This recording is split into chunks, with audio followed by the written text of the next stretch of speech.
Hello friends, मेरा नाम कुणाल है and welcome back to my channel. तो आज हम बात करेंगे आपका मेरा सीबीटी 1 स्कोर कितना था, रॉ मार्क्स कितना था, नॉर्मलाइज होके कितना मार्क्स हुआ था, वही बात करेंगे। और आपका रॉ मार्क्स कितना है, रिस्पांस की में कुछ गलती हुआ है उस पर भी बात करेंगे कि आपको कैसे मार्क्स बढ़ेंगे, इम्पैक्ट क्या होगा, सारा कुछ इसमें डिस्कस करेंगे। आपके नॉर्मलाइजेशन में कितने मार्क्स बढ़ेंगे, एक्यूरेसी पे फर्क पड़ता है कि नहीं पड़ता है, या फिर आपका जो हार्ड शिफ्ट है, इजी शिफ्ट है या फिर मॉडरेट शिफ्ट है तो कितना मार्क्स बढ़ेगा घटेगा। ठीक है, तो वो सब चीज हम एक एक करके डिस्कस कर लेंगे। ठीक है, तो सबसे पहले मैं बता दूं कि पिछली वीडियो में मैंने आपके साथ एक इंपॉर्टेंट चीज डिस्कस किया था।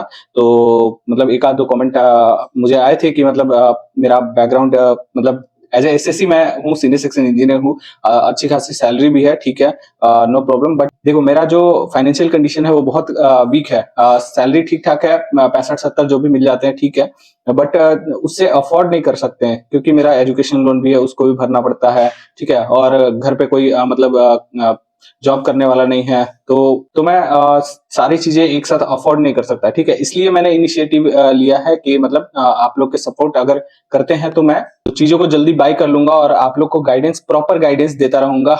लाइव आके भी बहुत अच्छे तरीके से चीजों को समझाने में बहुत इजी होता है। फोन में बहुत बहुत मतलब एडिटिंग करने में बहुत ज्यादा मतलब तकलीफ होता है। इसमें मतलब आपको छोटा डिस्प्ले है तो पढ़ाने में भी बहुत दिक्कत होता है। तो इसलिए मैं आप लोग से सपोर्ट मांग रहा था। ऐसा नहीं है कि मुझे पैसों की जरूरत है, ऐसा कुछ नहीं है। आप लोग का जितना भी कंट्रीब्यूशन होगा, अगर मैं कुछ बाई नहीं कर पाया तो आप लोग का पूरा रिकॉर्ड रखा रहेगा मेरे पास। ठीक है, जितना जिसने कंट्रीब्यूट किया है, अभी सुमित कुमार जो है वो उन्होंने 8 रुपीज सेंड किया है, तो सबका डिटेल रहेगा। अगर मैं नहीं ले पाया तो आपको वही पैसा सारा मैं आप लोग के अकाउंट में वापस ट्रांसफर कर दूंगा। ठीक है, तो उसके लिए आप लोग टेंशन नहीं लीजिए। आप लोग के पास है तो ठीक है, और नहीं है तो वैसे भी आप लोग के लिए फ्री है और हमेशा मेरा चैनल पे फ्री ही रहेगा। और आप लोग का प्रॉपर गाइडेंस भी मैं यूट्यूब पे हो सके, लाइव आके हो सके, या फिर इंस्टाग्राम पे हो सके, मैं देता ही रहता हूँ। ठीक है, तो उसके लिए कोई चिंता वाली बात नहीं है। आप लोग के पास आप अगर कंट्रीब्यूट कर सकते हो तो करो, नहीं तो कोई दिक्कत नहीं है। ठीक है, तो चलिए हम लोग बिना किसी टाइम वेस्ट किए हुए चलते हैं आज के टॉपिक पे।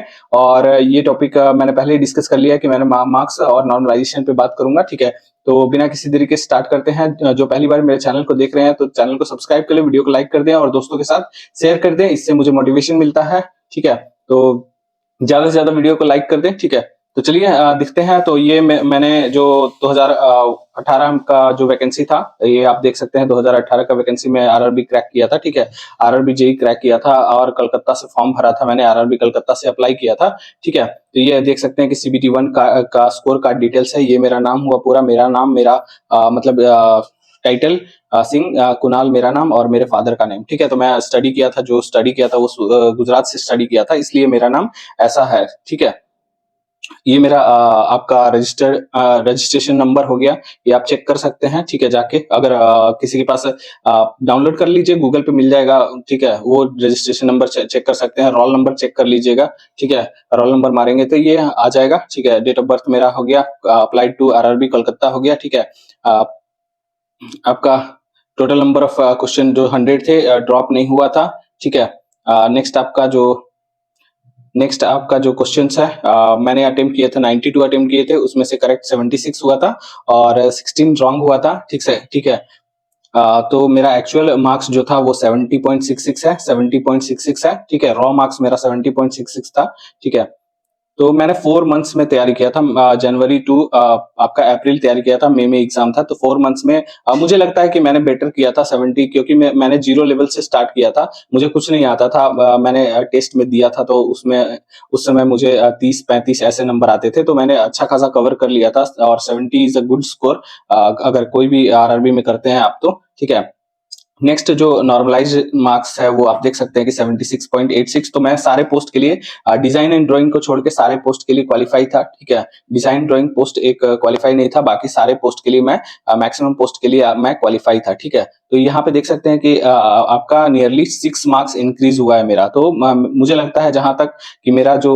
पेपर था वो मॉडरेट लेवल का था। ठीक है, इजी नहीं था, मॉडरेट लेवल का था। ठीक है, तो इस बार जो पैटर्न है नॉर्मलाइजेशन का, तो नॉर्मलाइजेशन का पैटर्न थोड़ा सा चेंज किया है आरआरबी ने। ठीक है, अभी परसेंटाइल स्कोर मतलब आपका रहेगा। ठीक है, तो परसेंटाइल क्या है, मान लीजिए कि कोई शिफ्ट है, उसमें मैक्सिमम मार्क्स कोई गेन कर रहा है 85, तो वो 100% के माना जाएगा। ठीक है, वो 100% माना जाएगा। उसी के बेस पे आप अगर 65 स्कोर करते हैं तो वही उसी के परसेंटाइल के हिसाब से आपका परसेंटेज निकलेगा, ठीक है।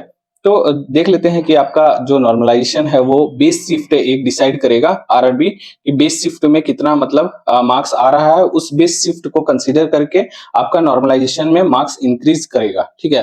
तो सबसे पहले देख लेते हैं कि इजी शिफ्ट में कितना मार्क्स इंक्रीज होने का चांसेस है, ठीक है। तो सबसे पहले इजी शिफ्ट में आपका 4 to 5 मार्क्स आराम से इंक्रीज हो जाएगा, ठीक है। इससे ज्यादा बिल्कुल नहीं होगा, ठीक है। 4 to 5 मार्क्स आपका इंक्रीज हो जाएगा। जो मॉडरेट शिफ्ट है, मॉडरेट शिफ्ट में आपका कम से कम तो 6 to 7 मार्क्स आराम से इंक्रीज हो जाएगा, इन बिटवीन 6 to 7 मार्क्स, ठीक है।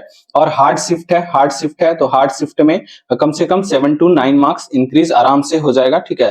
तो जिनको लगता है अगर इजी शिफ्ट है या फिर मॉडरेट शिफ्ट है या फिर हार्ड शिफ्ट है तो वो कंसीडर इतना मार्क्स प्लस करके अपना नॉर्मलाइज मार्क्स देख सकते हैं कि कितना आ रहा है।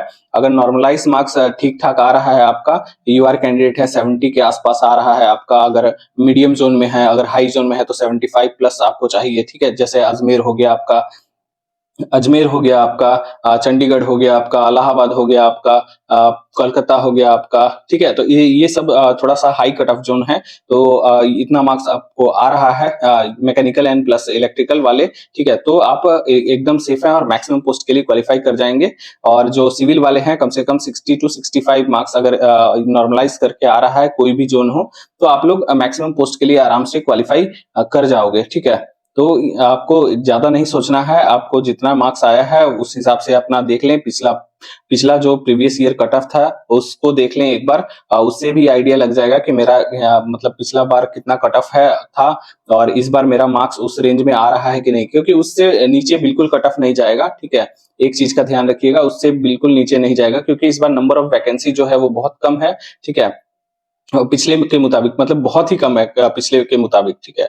तो उस हिसाब से आप लोग आइडिया लगा सकते हैं कि सीबीटी 2 के लिए मुझे जाना चाहिए कि नहीं जाना चाहिए, ठीक है। तो नॉर्मलाइजेशन में मेरे हिसाब से इतना मार्क्स आप लोग का इंक्रीज होगा, ठीक है। और हाँ, जिनका भी एक्यूरेसी से मैटर करता है कि एक्यूरेसी मेरा ज़्यादा होगा तो मेरा ज़्यादा नंबर इंक्रीज होगा, तो एक्यूरेसी से कोई लेना देना नहीं है। उसमें बेस शिफ्ट से जो भी है आपका नॉर्मलाइजेशन स्कोर वो बेस शिफ्ट को कंसीडर करके निकालेगा, ठीक है। आपका एक्यूरेसी मैटर नहीं करता, आपका एक्यूरेसी 70% हो, 80% हो, 90% हो, उससे कोई मैटर नहीं करता। आपका बेस शिफ्ट पे डिपेंड करेगा कि बेस शिफ्ट कौन सा कंसीडर करता है। अगर बेस शिफ्ट से थोड़ा बहुत नीचे हुआ आपका तो कम मार्क्स इंक्रीज होगा, अगर बेस शिफ्ट से आपका जो पेपर था वो हार्ड होगा तो आपका ज़्यादा मार्क्स इंक्रीज होगा, ठीक है। बेस शिफ्ट से अगर थोड़ा सा लो होगा तो आपका कम मार्क्स इंक्रीज होगा नॉर्मलाइजेशन में। तो ये चीज़ का ध्यान रखेंगे, एक्यूरेसी पे बिल्कुल भी डिपेंड नहीं करेगा, ठीक है।